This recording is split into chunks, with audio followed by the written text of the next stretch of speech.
é evidente que a gente tem que falar da chacina promovida pela Polícia Militar do Estado do Rio de Janeiro na tarde e noite de ontem. Eu queria iniciar deixando aqui toda a nossa consternação e solidariedade a todas as vítimas, todas as famílias, amigos, colegas, todo o povo carioca e fluminense que está passando por um dos episódios mais tristes da história recente do Brasil. Os últimos números demonstram que a gente tem 130 óbitos confirmados até agora. A título de comparação, é uma operação com maior letalidade do que o que foi o Carandiru, para vocês terem ideia. Então é disso que a gente está falando. E as cenas que a gente assistiu nas redes sociais, todo mundo teve acesso a elas, dos corpos sendo empilhados ali nas comunidades do Rio de Janeiro, é uma coisa assustadora, muito triste, e que tem que naturalmente nos levar a uma reflexão, que seja uma reflexão muito profunda de para onde tem encaminhado o Brasil. E mais do que isso, é compreender como a política do Cláudio Castro, que é governador do Rio de Janeiro, do PL, como a política bolsonarista se utiliza desse expediente da morte da periferia para fazer um palanque político. Eu acho que a compreensão que a gente precisa ter, o debate que a gente precisa fazer, que é de forma profunda conseguir olhar em perspectiva o que aconteceu no Rio de Janeiro, é fundamental. A gente não pode usar isso de forma panfletária, nem achar isso uma coisa menor. E eu queria deixar toda a nossa consternação à vítima, independente de quem é. Isso é importante, porque inclusive a gente fez um post no Instagram e no Facebook falando sobre isso, e muita gente veio querer me acusar de não estar consternado com a vida dos policiais. E é óbvio que eu tô. Sobretudo que é irresponsável fazer o que a Polícia Militar do Rio de Janeiro fez, que é botar agentes inexperientes em campo, inclusive agentes administrativos em campo. Pessoas que não estavam habituadas para participar de uma suposta mega operação absolutamente desorganizada, absolutamente despreparada, absolutamente sem sentido qualquer, que não seja o sentido politiqueiro do mais baixo. Inclusive com essa disputa da narrativa de querer agora colocar a culpa no Lula, a culpa de não sei quem, querer trazer para a seara da política eleitoral, uma decisão de promover uma chacina no Rio de Janeiro. Então eu queria abrir aqui, é óbvio, falando desse assunto, que seria antinatural, inclusive, a gente não tratar desse assunto, uma vez que a gente tem, talvez, a ação policial mais letal da história do Brasil. É a ação policial mais letal da história do Rio de Janeiro, e é importante a gente lembrar de onde veio o Cláudio Castro, né? Ele veio na sucessão do Witzel, dessa sucessão tenebrosa de governadores do Rio de Janeiro. O Witzel, que é aquele cara que celebrou uma chacina, que falava que tinha que dar tiro na cabecinha das pessoas. Enfim, você falou da morte dos policiais, Gui. Um dos policiais que faleceu nessa operação, ele tinha 2 meses de carreira. Tinha acabado de chegar. Então, é de uma irresponsabilidade, de uma inconsequência, você fazer uma ação tão despreparada que coloca a vida de tanta gente para jogo, porque ninguém ganha com o que aconteceu no Rio de Janeiro. A única pessoa que, infelizmente, pretende ganhar alguma coisa com isso é o próprio Cláudio Castro, que pretende ganhar um movimento político, algum tipo de crédito sobre uma política de segurança pública completamente ineficaz e fascista. E quando a gente faz essa crítica, gente, para vocês entenderem, é porque nós somos do time que compreendemos que, primeiro, não tem sentido algum o Brasil conviver com uma polícia militarizada e que tem entre os seus números a polícia que mais mata e a polícia que mais morre do planeta Terra. Não tem sentido a gente ter uma corporação que tem a quantidade de vítimas por suicídio como a gente tem nas polícias militares. Não tem sentido eu promover uma ação como essa, onde dos 130 mortos, além de policiais, você tem pessoas que foram executadas a sangue frio. E nem o IML conseguiu ainda detectar quem são aquelas pessoas. Então você já parte do pressuposto que, primeiro erro, todo mundo é bandido, e segundo, como se o Estado tivesse autorização para matar. E no Brasil nós não temos essa autorização, ainda bem. Então tem esse debate que, independente do que a pessoa faça, o Estado brasileiro não tem direito à execução. Então que a pessoa tem que ser presa e condenada, tal qual está previsto no Código Penal. É basicamente disso que se trata. Então não é defender bandido, muito pelo contrário. Porque fica essa pergunta, né? Então significa então que a esquerda defende bandido? Significa que a esquerda defende traficante? Não, é óbvio que não. O que a gente não defende é uma política ineficaz, sem sentido e que só culpabiliza, prende e mata o povo pobre da favela, da periferia, que é, em sua ampla maioria, negra. É disso que a gente fala. Então, quando a gente levanta que essa ação, ela na verdade só é um espetáculo de mídia. Então, o Cláudio Castro, o que ele fez, na verdade, foi não resolver nada. Inclusive, porque segundo os pesquisadores de segurança pública, e eu vou aqui citar o Bruno Paes Manso, que fez um dos livros mais brilhantes de segurança pública, que foi recomendado pela GIA, até mim, todo mundo já ouviu falar, que era a República das Milícias. As últimas grandes operações da história do Rio de Janeiro, que tiveram exatamente esse comportamento, de uma chacina nas favelas, com violência extrema, sem inteligência nenhuma, na verdade, o que ela fez foi abrir espaço para a entrada de milícia. Então você tira da mão do crime organizado e bota na mão da milícia. Porque são ações que, sem inteligência, sem estudo, sem preparo, causam muitas vítimas. E ninguém consegue dizer que dentro desses 130 pessoas que foram mortas, tem pessoa que não tem nada a ver. Não, primeiro que é importante falar que o Brasil tem uma taxa baixíssima de resolução de homicídio. É entre 8% e 10% que a gente consegue de investigar e descobrir como, quando, quem matou, quem morreu, enfim. A gente já tem um uso muito baixo da inteligência policial, que eu acredito que você vai entrar nisso agora. Sim. Mas o que o Cláudio Castro fez foi uma exibição de força que, novamente, enfraquece mais ainda o laço de confiança entre o Estado e a população. Então, como é que você acredita que o Estado está do seu lado? Quem que está do seu lado? Né? Porque são 100 e poucas pessoas, são parentes de alguém, são amigos de alguém, são filhos de alguém. E não dá para dizer, eles são pessoas de bem, entre muitas aspas, ou eles são bandidos. É o que você disse, tanto faz. No Brasil não existe pena de morte. Você atira e depois você vê quem é. E em países que existe pena de morte, passa por um julgamento para se chegar a essa condenação. Exato. Execução sumária é cenário de guerra. Então, e a gente tem que estar com números de guerra. 130 pessoas mortas, e o que mais me choca é que o primeiro número da Polícia Militar do Rio de Janeiro foram que eram 64. Depois as pessoas foram carregadas pela comunidade. As pessoas foram carregadas, mortas, inclusive pessoas decapitadas, gente. Assim, com sinais claros de tortura, com sinais claros de execução por faca. É razoável a gente viver num país que se diz, num Estado democrático de direito, onde os seres são seres imbuídos de direito, de proteção da sua dignidade, e o Estado, o aparato estatal ser jogado a essa maneira, é muito trágico. E aí a grande dicotomia que a gente faz é que pouco tempo atrás o Brasil parou para assistir a tal da Carbono Zero. Carbono Oculto. Carbono Oculto, obrigado. Que foi aquela operação de inteligência feita pela Polícia Civil, pela Polícia Federal, pelas agências nacionais que fazem a fiscalização em combate ao crime organizado e lavagem de dinheiro, que apreenderam bilhões, com B de bola, bilhões de reais, sem dar um tiro, e prenderam diversas pessoas. Isso, se eu não me engano, são 350 mandatos de busca, apreensão e mandatos de prisão.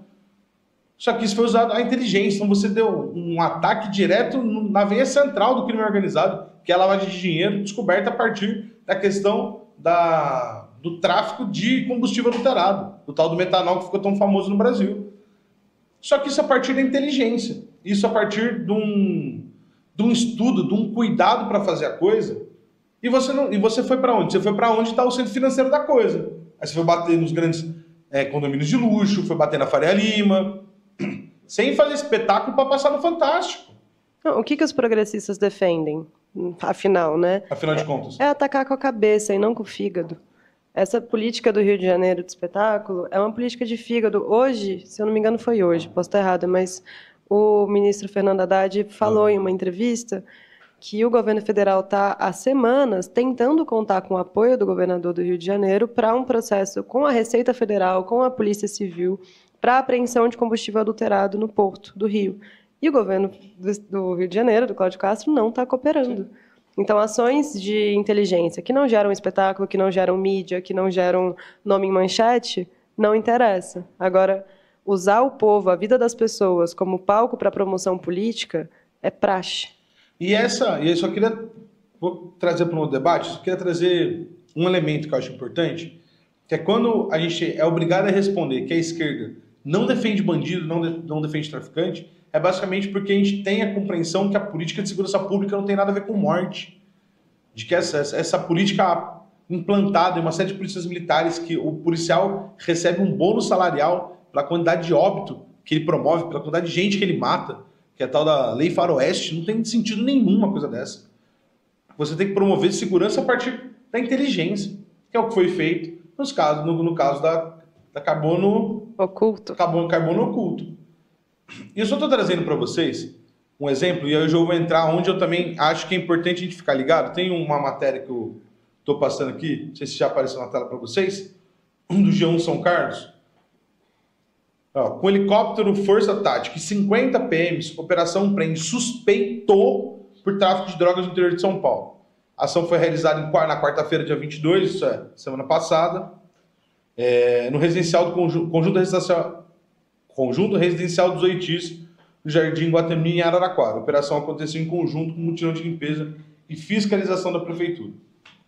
Eu acordei de manhã com vários moradores do Oitis, que é aqui de Araraquara, me mandando vídeo disso.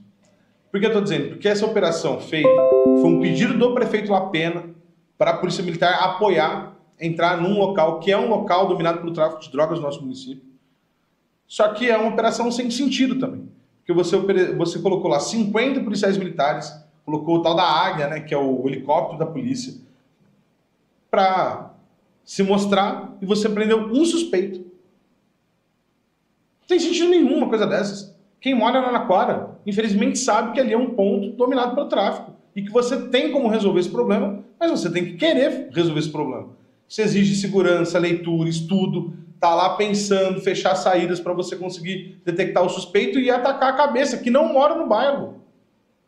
Como é natural. Como é em qualquer lugar do planeta. O dono do lugar não mora ali.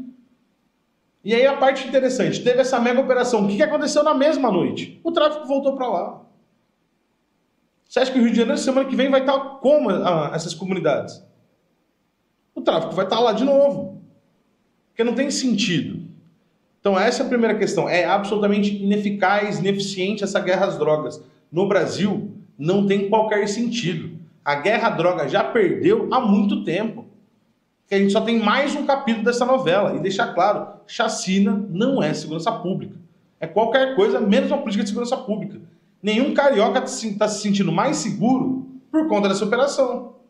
E outra, do jeito que foi feito, no meio da tarde, sem avisar ninguém, as imagens das pessoas no metrô, nas escolas, sabe? Que coisa absurda, cara. Quão tenebroso é isso, sabe?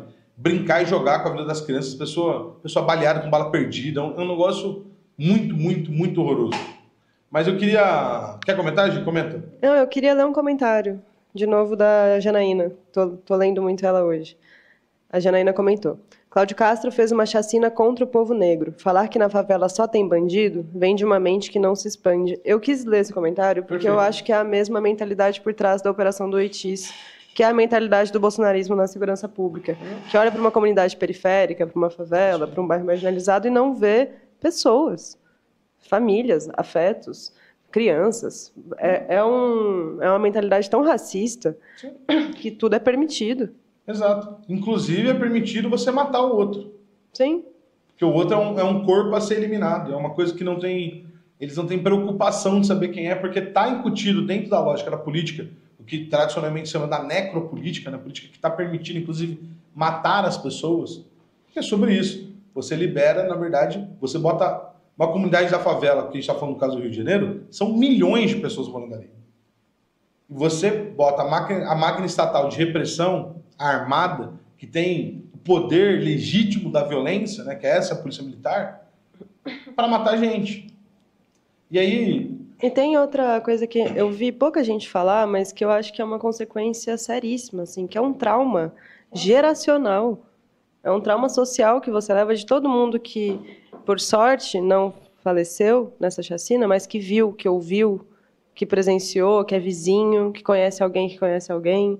E não é a mesma coisa no Oitis. Então você é treinado a crescer com medo. É essa a sua relação com o Estado, né? Você tem medo.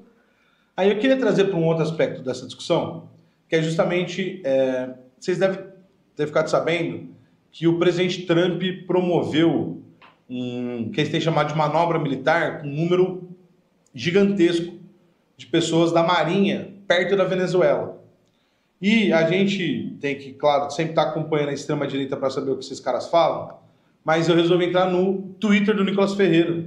Minha Nossa Senhora. E tem um tweet que eu vou passar aqui para vocês, que é um tweet que, na verdade, mostra aquela imagem que rodou tudo que é lugar na internet, que é basicamente